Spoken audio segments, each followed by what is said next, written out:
warahmatullahi wabarakatuh.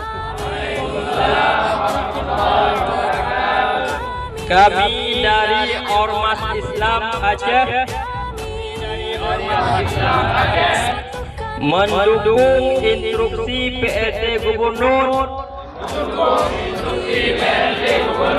tentang melarang ajaran Islam selain ahli sunnah wal jamaah di Aceh.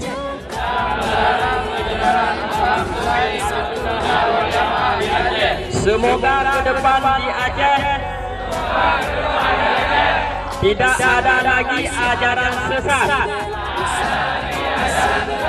Bagi orang yang kurang senang terhadap ajaran Islam di Aceh, diharapkan meninggalkan bumi Aceh. Takbir!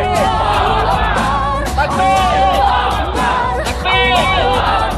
Demikian kami sampaikan. Assalamualaikum